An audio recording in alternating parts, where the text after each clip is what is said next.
Vamos lá. Eu mostrei para vocês que tem 3 períodos da produção de Ratzinger. Depois do slide, não sei se vocês têm algum grupo, alguma coisa. João Lucas, Leandro, você pode até compartilhar, que eu acho que tem muita gente lá atrás, pode não conseguir ver. Pode compartilhar, daí se você não consegue ver, pode acompanhar os slides ali pelo celular, tá bom? Mas evite ficar olhando os slides posteriores para você não se confundir e não deixar de acompanhar o que está aqui. Nessa apostila, nessa cartilha, nessa cartilha vocês têm 3 textos, além de outros, que representam cada um desses períodos. Na primeira fase, nós temos Introdução ao Cristianismo, que é este livro aqui. Esse livro, ele tem a parte sobre Deus, a parte sobre Cristo, a parte sobre o Espírito e a Igreja. A parte cristológica, ela é a parte do meio. Então, aqui você tem, talvez, um dos textos mais elaborados dele, talvez o mais, em termos de cristologia. Eu não tenho como tratar de todas as questões deste livro nesta palestra, porque ela é bem inicial. Eu não tenho como aprofundar. Eu vou dar uma visão geral, que é o objetivo desse curso. Agora, não posso entrar nas minúcias deste texto, porque nós temos vários outros textos, certo? Mas é um texto da primeira fase. Então, esse é o texto 3. Se vocês quiserem colocar lá, texto 3 da primeira fase, que eu coloquei para vocês, que é da década de 60, ok? É o texto 3. O segundo texto da segunda fase, em que ele vai desenvolver claramente uma cristologia espiritual, também nesse confronto intelectual com a teologia da libertação, é o livro Olhar para o Traspassado. Esse livro vai ser publicado pela minha editora, é um trabalho só de Ratzinger, a Escola Ratzinger. Eu que promovi a tradução, vai sair agora no mês de março, enfim, depois de tantos percalços. Uma tradução com um estudo introdutório, tem uma apresentação minha, tem um estudo introdutório de um padre jesuíta que é membro da Comissão Teológica Internacional, padre Gabino Uribarri Bilbao, e vocês vão ter esse livro Olhar para o Traspassado inteiro à disposição à venda, vai estar lá no site da Escola Ratzinger, e ele vai ter um apêndice, que é uma carta de Bento XVI sobre o coração de Jesus, olhar para o traspassado, onde olhar para o que traspassaram, e também uma catequese de Bento XVI, uma mensagem para a Quaresma, desse mesmo tema, como apêndice do livro, certo? Então, uma edição bem bonita, bem completa. E eu coloquei nessa apostila um trecho, um capítulo deste livro, da nossa tradução, que é o capítulo onde ele vai colocar os pontos de referência cristológicos. Sem dúvida, é o texto mais claro, todos os textos eles são claros, Pelo menos para mim são. Mas assim, todos os textos são claros, mas esse ele é mais didático, porque ele coloca a cristologia em 7 teses. 1, 2, 3, 4, 5, 6, 7, e comenta cada uma. Eu diria assim, eu não entendo nada. Você quer retomar quando chegar em casa? Leia este texto. Na apostila de vocês, é o 4. Certo? Eu não coloquei aqui na ordem, necessariamente, das fases, porque a lógica expositiva é outra, certo? Então é o texto 4, olhar para o traspassado. E a terceira fase é a fase o texto mais importante é Jesus de Nazaré. Eu peguei um capítulo para essa apostila do primeiro volume. Na verdade, a trilogia, o nome não é Jesus de Nazaré, porque 2 se chamam Jesus de Nazaré, e o terceiro, que na verdade na trilogia virou o último, é a infância de Jesus. Então é a infância de Jesus e Jesus de Nazaré. Mas a gente chama de Jesus de Nazaré 1, para simplificar. Esse é o texto 6. Texto 6, e vocês vão entender porque eu escolhi este capítulo especificamente. Porque, olha o título do capítulo, Introdução, um primeiro olhar sobre o mistério de Jesus. Por que eu quero chamar a atenção desse capítulo? Porque a trilogia ela é muito vasta, não é? Só que esse capítulo é aquele capítulo que ele dá uma parada e diz assim, olha, Aqui eu vou mostrar para vocês qual é a ideia que me guia no livro todo. É assim. Tirando a introdução, é o capítulo em que ele diz assim, ó, todo mundo menciona Jesus desse jeito. Eu quero chamar a atenção para este aspecto. Então, eu selecionei dessa trilogia um capítulo para vocês. Tá bom? Dito tudo isto, só para explicar por que esse banner veio para cá tão bonito, tão providencial, eu disse para vocês que João é muito importante para Bento XVI. Então, a cristologia joanina é fundamental. Então, eu acho que essa imagem resume todo o nosso encontro, se vocês perceberem. Vamos lá. Texto 1. Peguem texto 1. Agora, os slides vão seguir o texto, os textos. Reparem que no final do texto tem algumas linhas. Por isso que é uma cartilha, uma apostilinha mesmo. O que vocês vão fazer agora? Vocês vão ler o texto, certo? Vocês vão ler o texto. Sim, não é uma lexio divina, então vocês não leiam cada palavra e começam a rezar. Jesus, chama Alexandre Lavanderia, chama o Senhor, blá, blá, blá. Jesus, não sei o que, não levanta o braço, não ora em língua, não repousa, sobretudo. Tá bom? É para ler, agora é uma maratoninha, né? Lembra que São Paulo usou o exemplo do atleta, ganhei a coroa? Então vamos inspirar no São Paulo mais atleta do que falando dos carismas. Vamos combinar hoje isso? Vamos pensar no São Paulo atleta. Então vou dar uma corridinha. O que vocês vão fazer? Sublinhem, não é sublinhar, é sublinhar. Sublinhem tudo. A questão é, qual é a ideia central do texto? Tirem alguma coisa. Não entendi direito. Tire alguma coisa, o que ficou na sua cabeça. Então assim, qual é ou quais são as ideias centrais do texto? Ou quais são os conceitos que ele está explicando? O primeiro texto é tirado do livro Dogma e Anúncio, e é um dos textos mais poéticos que eu conheço de Bento XVI, e que responde à pergunta fundamental que todos nós deveríamos responder. Que significa Jesus Cristo para mim? E essa pergunta continua a ressoar, porque ele olha, que dizem os homens ser o Filho do Homem? E vós, quem dizeis que eu sou? Se eu não souber dizer quem é Cristo para mim, a minha vida cristã já começou falida. Certo? Então agora eu quero que vocês leiam esse texto e eu quero que vocês percebam uma coisa. Qual é o texto ao qual ele remete, que ele diz, a minha fé em Jesus Cristo está centrada basicamente nesse texto, nesse evento, nesse acontecimento da história da igreja, no qual eu acho que a fé cristológica ficou mais clara. Entenderam? Onde a fé de Ratzinger em Jesus está mais baseada? Correndo, comecem a leitura. E anotem lá nas linhas finais a ideia central. Coragem. É para ler mesmo, é isso? Vai ser essa a dinâmica. Leiam. São 2 páginas e um pouquinho, mais nada que isso.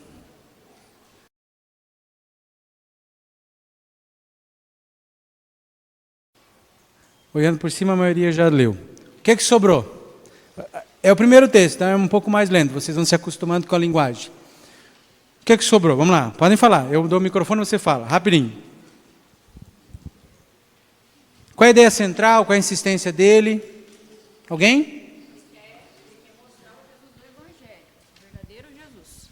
Jesus o quê? O Jesus do Evangelho, o Jesus espiritual, é a visão que ele quer demonstrar Jesus da Sagrada Escritura. Que mais? Ele não traz uma definição, mas como um Jesus sempre novo, uma novidade. Perfeito. Que mais? Lá atrás primeiro e depois aqui na frente. Concílio de Calcedônia. Vão lá e façam um círculo ao redor de Concílio de Calcedônia. Aqui na frente. Cristo vivo e que age. Exatamente. A discussão sobre a pessoa de Jesus, as 2 naturezas, que é a discussão do Concílio de Calcedônia. Última observação aqui. Isso, está lá na música, né? O Jesus dos Evangelhos é o Jesus real. Vamos lá. Estão aqui os pontos que vocês têm que captar. Lembrando que esse é um texto de profissão de fé pessoal. Ele está dizendo, ó, onde eu ancoro a minha fé. Primeira coisa, ele vai dizer... Claro que ele não acha que a fé cristológica parou de ser desenvolvida depois do ano 451, que é o ano do Concílio de Calcedônia. Ele só está dizendo, ó, Calcedônia para mim disse tudo e o essencial para a nossa fé. O que vem depois é um esclarecimento. Tanto que o terceiro concílio de Constantinopla vai ser isso. Uma teologia neocalcedoniana, em certa medida. Mas ele vai dizer, em 451, ali nós temos o essencial para a nossa fé cristológica. Primeiro ponto. Segundo ponto, ele vai dizer que Jesus e a igreja são inseparáveis, embora distintos, não é? Por que isso é importante? Porque uma das coisas que o modernismo teológico dizia é que Jesus anunciou o reino e o que veio foi a igreja. Todo mundo já ouviu essa expressão? Jesus anunciou o reino, mas o que veio foi a igreja. Essa frase tem um ar de decepção. Você esperava uma coisa muito melhor e acabou vindo outra. É que nem quando você compra, as mulheres compram aquele vestido da China, né? Na Shopee. Olha lá na foto, na modelo, ai que lindo que ficou, né? Umas listras. Vai ficar linda essa lista em mim. Chega, veste, a pessoa parece uma faixa de pedestres. Não é? Nunca...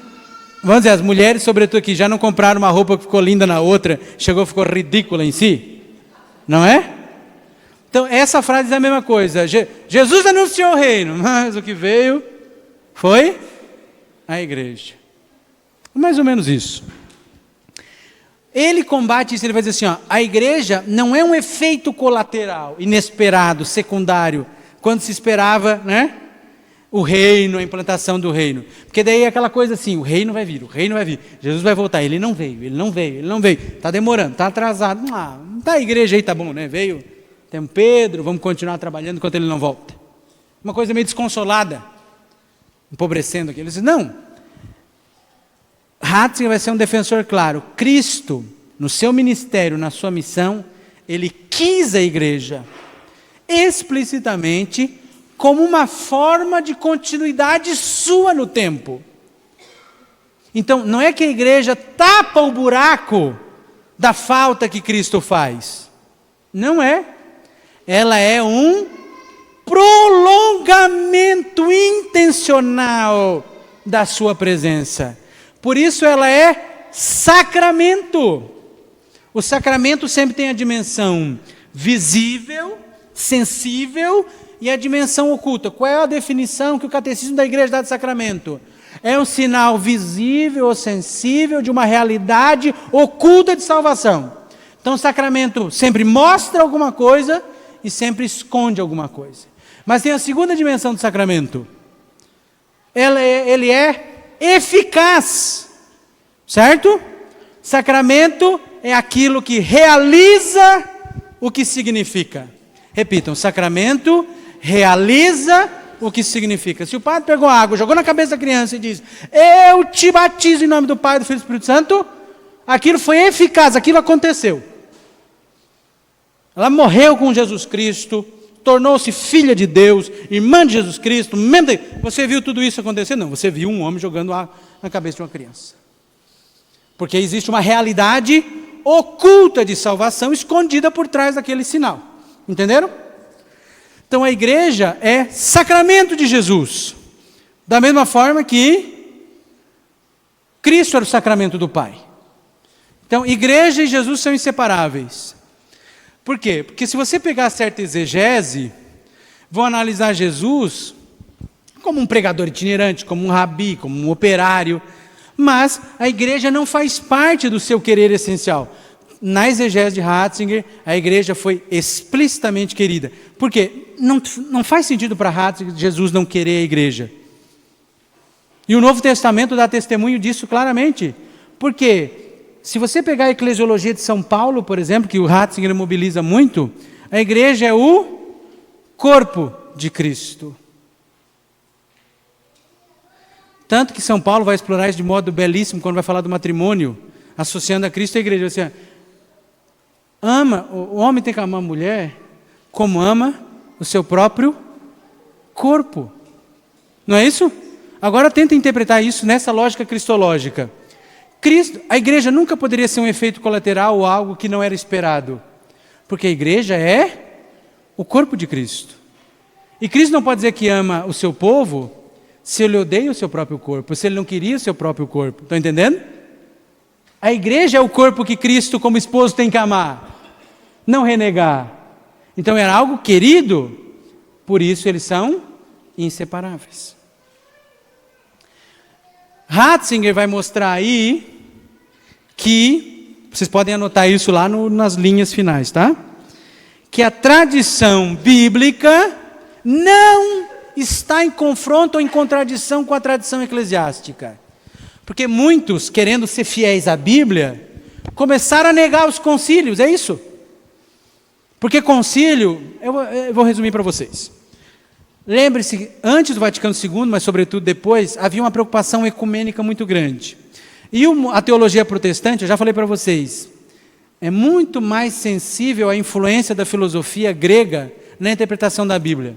Então, para Lutero e para os que vieram depois, isso é um acréscimo à fé bíblica. É um acréscimo. E no fim, não é só um acréscimo, é uma forma de degeneração, de corrupção da interpretação bíblica. Ratzinger, como alemão, mas como um católico convicto, sabe que a razão não atrapalha a fé. Então ele sabe que a filosofia, ela não vem para deturpar a fé bíblica, mas vem para esclarecer, pelas categorias da razão, aquilo que a fé explica do seu modo. Isso vai ficar mais claro adiante. Então ele vai dizer o seguinte: se você pegar o concílio de Calcedônia e você vê os padres da escola de Alexandria e da escola antioquena discutindo, eles são teólogos com forte formação filosófica grega. Então, no fim ali, eles não estão discutindo coisa pequena. Então, para alguém que só fica num biblicismo puro, aquilo parece especulação filosófica, que não expressa a fé bíblica. Rato vai dizer, não, eles estão traduzindo filosoficamente aquilo que é crido biblicamente. Entenderam? Isso é um ponto fundamental para ele. Por isso ele vai dizer aqui em outros textos, para mim, o Evangelho apresenta o Jesus real, muito mais do que qualquer reconstrução histórica. Vou dar um exemplo que eu acho que deixa isso bem claro. O meu orientador de doutorado, o professor Carlos Eduardo Zé, um grande amigo, todo ano ele vai para a Universidade de Heidelberg, na Alemanha, estuda sociologia, e ele participou de cursos de teologia lá. É uma universidade protestante, que tem um curso de teologia protestante. Ele disse que ele foi em vários cursos de cristologia, de professores diferentes. Ele disse assim, primeira coisa, Rude, é impressionante o nível de erudição e de exegese, de estudo científico deles, para simplificar aqui os termos para vocês. E a segunda coisa que me impressiona, diz ele, é que cada um fala de um Jesus completamente diferente do outro. Você sai de um professor de Bíblia para outro, parece que não estão falando do mesmo Jesus Cristo. Por quê? Porque cada um seleciona as partes que acha corretas e apresenta uma imagem de Jesus. Daí a pergunta é, não é? Quem é o Jesus que você vai atrás? Porque cada um é uma reconstrução de acordo com um ponto de vista. Ratzinger vai dizer, o Jesus dos Evangelhos é um Jesus muito mais real do que qualquer reconstrução que um intelectual possa fazer. Tanto que ele disse isso no seu testamento de um modo e diz nesse texto aqui. Ele assim, em outros termos ele disse, já vivi o suficiente para ver que muitas hipóteses teológicas entraram na moda, pareciam a verdade, caíram e foram desmentidas com o tempo. E o Evangelho continua vivo, atual e verdadeiro. Isso é alguém que viveu quase 100 anos, diga-se de passagem, né? Então ele viu um século todo passar diante dos seus olhos. Então o Jesus dos Evangelhos é real. Ficou claro para vocês? De tudo isso, não esqueçam que a fé calcedoniana, ou calcedônica, como queiram, é o núcleo da fé cristológica de Ratzinger. Texto 2.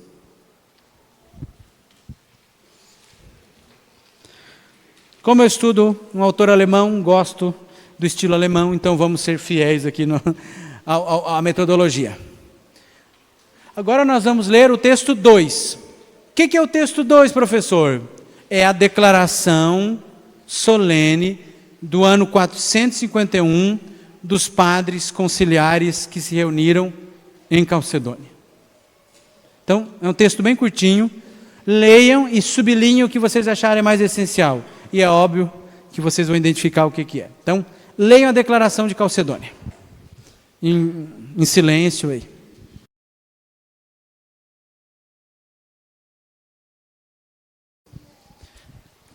E aí, o que o concílio quis insistir para você? Alguém já tinha lido a declaração de Calcedônia inteira? Só um. O que o concílio quis insistir, explicar? Vamos lá.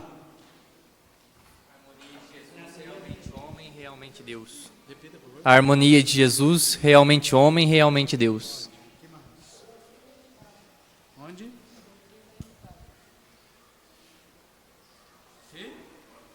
A doutrina é imutável. Quer dizer que é a doutrina verdadeira e que a linguagem pode ser expressa de outro modo, mas a fé é imutável. Que mais? Nestorianismo. Combate os nestorianos. Que mais?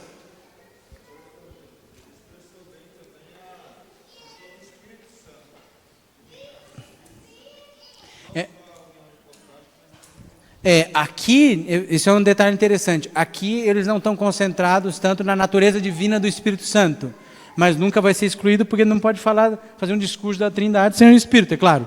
Mas aqui o foco, como em outros concílios, ainda não é a natureza, mas aparece ali, não é a natureza divina do Espírito. Vamos lá. Tem um termo aí que eu não sei se vocês sabem. Nossa Senhora foi chamada com um termo diferente, qual é? Deípara. O que é deípara? Hã? Não, tem a ver. Aqui, deípara, esse para, é o pariu. É o que deu a luz a Deus. É aquela que dá a luz, que passa pelo parto, né? Como mãe de Deus. Deípara é a que pariu o divino.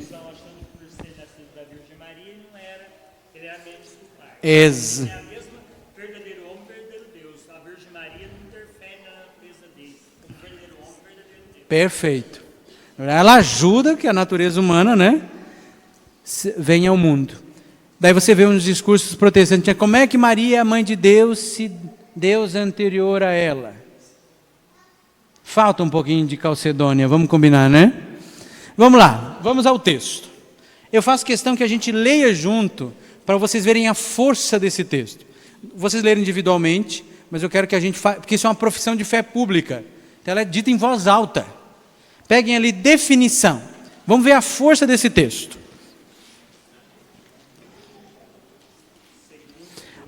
Juntos. Seguindo, pois, os santos padres, com unanimidade, ensinamos que se confesse que um só e o mesmo Filho, o Senhor nosso Jesus Cristo, perfeito na sua divindade e perfeito na sua humanidade, verdadeiro Deus e verdadeiro homem, composto de alma racional e de corpo, consubstancial ao Pai, segundo a divindade, e consubstancial a nós, segundo a humanidade, semelhante em tudo a nós, menos no pecado, gerado do Pai antes dos séculos, segundo a divindade, e nestes últimos dias, em prol de nós e de nossa salvação, gerado de Maria, a Virgem, a deípara,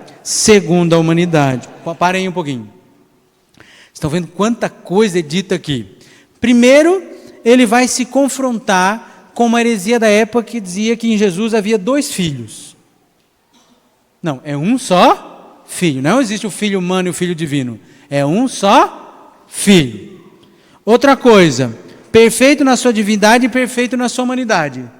Para ser perfeito na humanidade, tem que ter um corpo verdadeiro e tem que ter uma alma verdadeira. Você sabe que havia heresias que chegavam a dizer que Jesus não sofreu de verdade, que o corpo dele era aparente, como se fosse um holograma.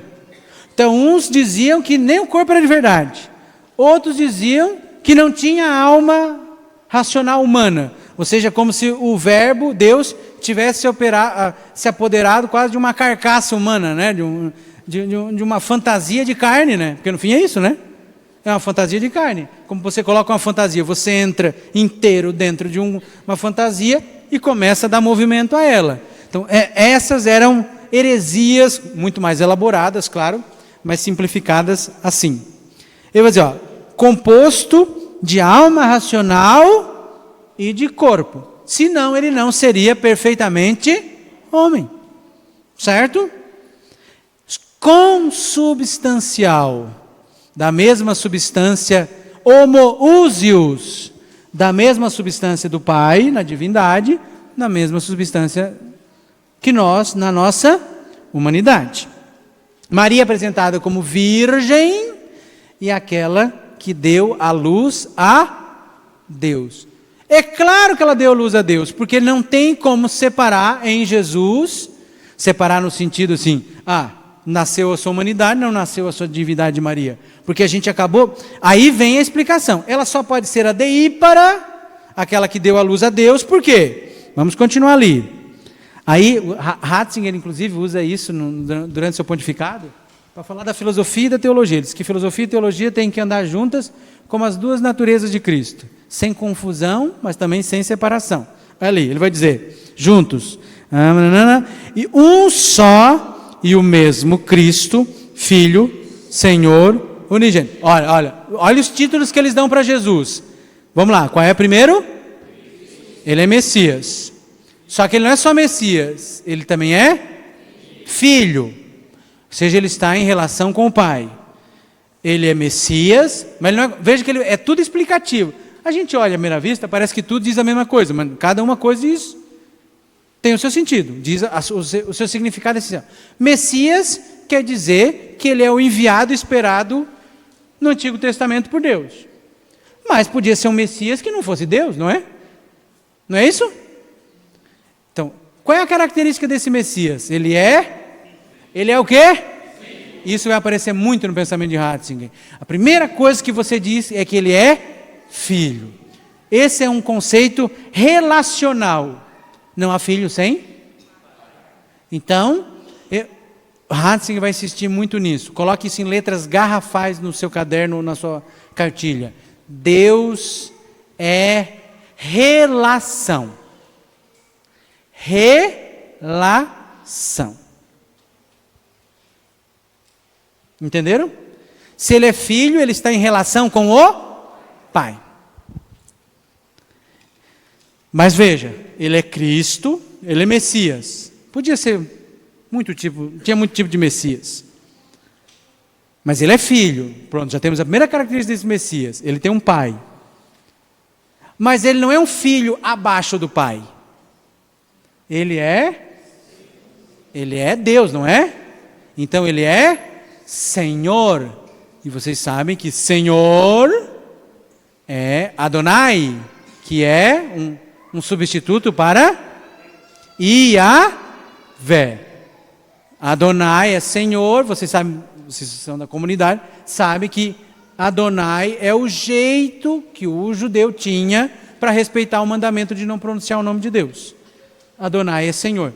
Tanto que vocês pegarem algumas Bíblias mais recentes, inclusive a da CNBB, pode folhear, vocês vão ver que não aparece o nome Javé. Aparece o nome Senhor em letras maiúsculas. Quem tem a Bíblia CNBB, faça isso. Dá uma folhada aí e veja que vai aparecer Senhor em letras maiúsculas. Por quê? Porque, primeiro de tudo, Iavé, IHW, YHW, IWH, são letras maiúsculas, é o chamado tetragrama sagrado. Então, eles colocam em maiúsculas no lugar do tetragrama sagrado, certo? Então, é uma forma de respeito. Então, quando a gente diz, Jesus Cristo é o Senhor, vamos lá, o Senhor, o Senhor. Jesus Cristo é o Senhor. Glória a ti, Senhor. Mas veja, não pode ser só abstrato. Da minha vida. Vamos lá, gente. Da minha vida Ele é o Senhor. Da minha vida Ele é o Senhor. Glória a ti, Senhor. Então Jesus Cristo é Senhor. Você está dizendo? É Deus. É Adonai que está na minha frente. Tanto Bento 16 vai usar uma imagem que vai aparecer aqui, que Jesus é a verdadeira sarça ardente. Jesus é a verdadeira sarça ardente. Olha que interessante. O que aconteceu na sarça ardente? Vamos lá. Ela queima, mas não se consome. Perfeito. Isso é a fenomenologia, o que a gente vê. O que aconteceu no fenômeno, na sarça ardente? Presença de Deus. Não, mais do que presença de Deus. Deus aparece em outros lugares. O que aconteceu na sarça ardente? Deus falou seu nome. Esse é o essencial. A sandália do pé tirar, ótimo, tirou a sandália do pé. Tem um foguinho no arbusto? Beleza, tem um foguinho no arbusto. Não é? Legal. Eu ouvi o seu grito, eu vi a sua aflição, eu desci para libertá-lo. Mas, como diria o gaúcho, falta um detalhe. Eu quero que você vá ao faraó e diga para libertar meu povo. Moisés, que foi criado no Egito, que mais tem é Deus no Egito. Né? Com todas as caras e bocas que você pode imaginar, tem um lá que parece um cachorro. Tá, tudo bem, eu vou. Aceito o serviço, a encomenda. Mas eu vou em nome de quem? Daí Deus faz o que Ele mais sabe fazer. Ele dá uma missão, dá uma informação, mas não dá tudo. Porque Deus dá um nome que não é um nome. É um nome que não é um nome, né? É um enigma. Como é que é o seu nome? Eu sou. Vamos combinar que é um enigma. Não é bem um nome, né? Podia chamar Gilmar. Mevá, não era? Se bem que eu acho que não nasce mais Gilmar, agora é Enzo, né? Não é? Enzo e Valentina. Tem algum Enzo e Valentina aqui, alguma coisa assim? No Sul é tudo Enzo e Valentina. As pessoas não precisam fazer mais nem chamada. Os Enzo levanta a mão. Aqui, ó. Bela, é uns nomes assim, tudo que tem uma sílaba só, né? Né?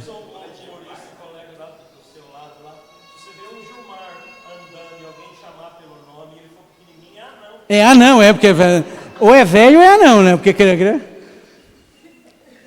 exemplo, Gerson é nome bíblico, Gerson. É um nome bom, Gerson, não é? Márcia, eu gosto do nome Márcia. Tem alguma Márcia aí? Márcia, você sofreu na época da novela, né? Aquela novela, Márcia. Eu adoro esse nome.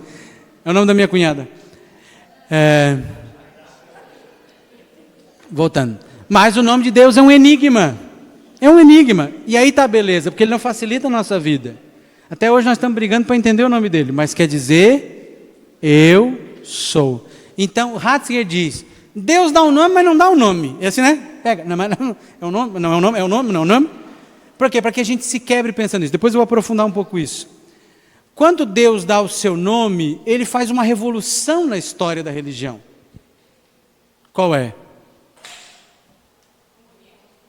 Eles se comunicam. Vamos lá. Mais?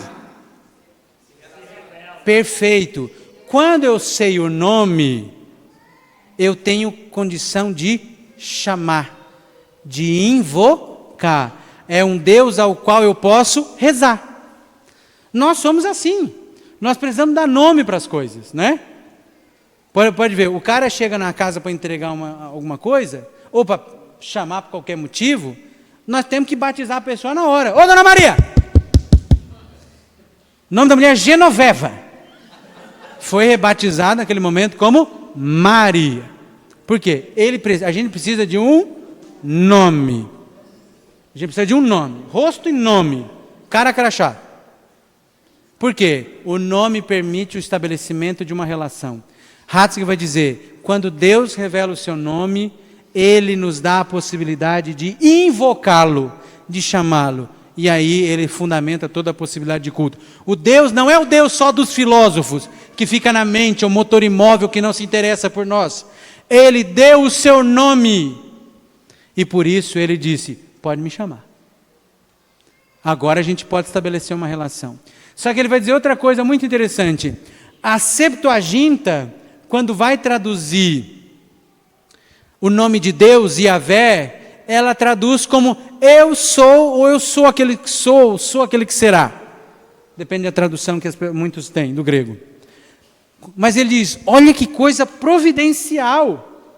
Quando a Bíblia sai do hebraico para o grego, que é a língua da filosofia, e para muitos filósofos isso é ruim, tanto que um texto dele de 1959, ele dialoga com um teólogo protestante chamado Emil Brunner, e ele diz que o Brunner não gosta disso, porque é a filosofia se intrometendo e desvirtuando o nome de Deus. Ratzinger vai dizer, mas não, ou como diriam os italianos da minha região, não, porca miséria, isso é bom, isso é providencial, porque o nome do Deus judaico, quando coloca eu sou como tradução grega, qual é o verbo que vai para o núcleo do nome de Deus?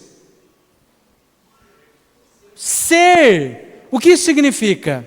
O ser por excelência, o ser que existe por si mesmo, aquele que está existindo desde toda a eternidade, bastando-se a si mesmo, aparentemente, né, como a filosofia, né, aquele que não necessita de nada nem de ninguém, esse Deus que basta a si mesmo, que é o ser, que dá aos outros o ser, né, que é o que a gente vai dizer, Santo Agostinho, né?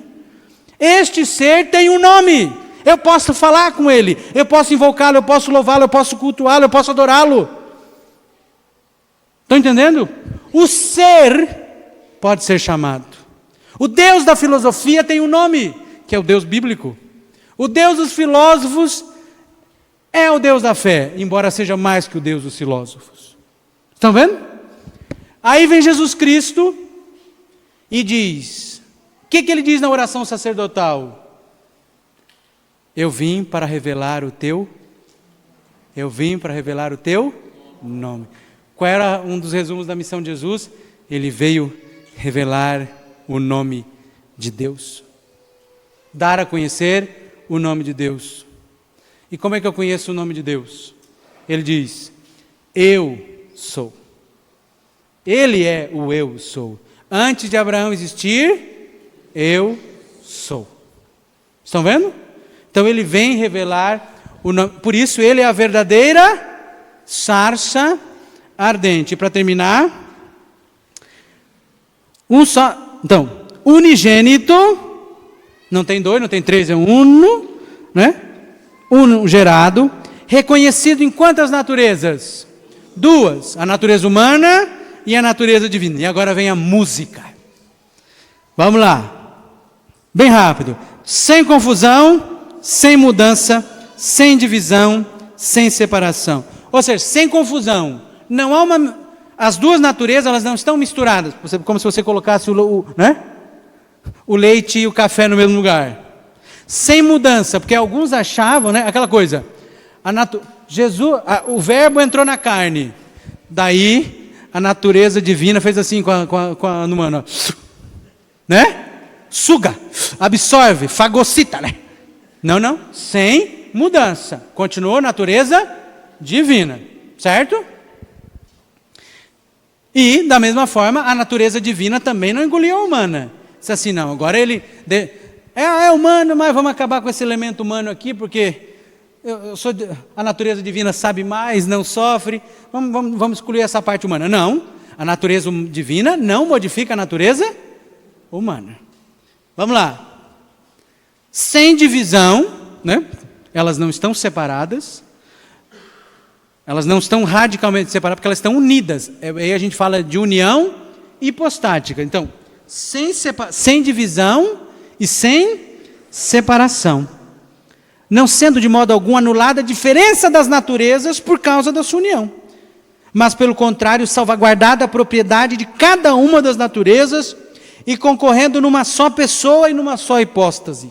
Então, duas naturezas, uma só pessoa, uma só hipóstase. Não dividido ou separado em duas pessoas, mas um único e o mesmo Filho unigênito. Estão vendo? Esse livro aqui, que eu recomendo que vocês comprem, coloquem na livraria, História do Dogma Cristológico na Igreja Antiga. Ele vai fazer todo o histórico, todos os debates que levam a esse tipo de discussão. Para a gente terminar, já para o intervalo, ele esclarece aqui, eu acho que de forma muito didática. Ele vai dizer, a primeira parte dessa definição apresenta uma reformulação da fórmula de união de 433, ou seja, de uma fórmula que veio antes, teológica. Como se mostra na comparação? Primeiramente, no entanto, aqui se acentua que Jesus Cristo é reconhecido como um único e mesmo Filho, isto é, ele é somente um único. Com isso, o texto é colocado sob um título firme, que retorna nas formulações subsequentes. Ele é perfeito na divindade e perfeito na humanidade. Ele é verdadeiro Deus e verdadeiro homem. Esta real humanidade é novamente de tal sorte esclarecida contra apolinarismo e arianismo, que Cristo possuía uma alma racional e um corpo. Portanto, não era um torso humano. O que significa? Ele não era só um corpo que era como se fosse uma marionete do Verbo. Não é isso. De igual modo, a consubstancialidade do encarnado é redefinida. Ele é consubstancial ao Pai, segundo a divindade, e por outro lado, é-nos consubstancial, segundo a humanidade. A isso corresponde o nascimento dele, do Pai, segundo a divindade, antes de todos os tempos, bem como o nascimento de Maria, a Virgem ideípara, no final dos tempos. Aqui está, portanto, inserido também o título Theotokos. Por outro lado, é formulada novamente a segunda parte da definição que pretende esclarecer a controvertida relação da natureza divina e da humana na única pessoa de Jesus Cristo. Um e mesmo Cristo deve ser confessado em duas naturezas, que também depois da encarnação continuam a existir, e portanto, sem mistura e sem mudança, sem divisão e sem separação. Isto soa quase paradoxal. E para terminar, todavia, desse modo, o preâmbulo da definição é implementado, no qual os dois extremos haviam sido rejeitados. Aqui são as heresias que o texto rejeita. Em Cristo não há justamente nenhuma separação ou divisão das naturezas, e isto resultaria na cristologia da separação. Mas também não há nenhuma mistura ou mudança das naturezas, pois isso levaria ao monofisismo, ou seja, como se Jesus tivesse uma só natureza. A definição em relação à inaceitável doutrina leva ao paradoxo formulado por Calcedônia. Além disso, enfatiza-se a permanente diferença das naturezas e sua propriedade. Ao mesmo tempo, porém, registra-se que elas se reúnem em uma pessoa, em uma hipóstase. Por conseguinte, o Filho unigênito, o Verbo, o Deus Verbo e Senhor Jesus Cristo não está separado, dividido ou separado em duas pessoas, mas é um e mesmo, com o que estaríamos novamente no ponto de partida. Ficou claro para vocês? Ratzinger, então, ele está preocupado com este equilíbrio que o concílio de Calcedônia traz. Vocês vão ver daqui a pouco que daí ele vai se confrontar com outras teologias. Vocês já ouviram essa expressão? Tão humano, só Deus mesmo. Vocês vão ver que no nosso tempo, o acento na dimensão humana de Jesus é muito grande, em detrimento da sua dimensão divina. E é contra isso que Ratzinger quer nos preservar.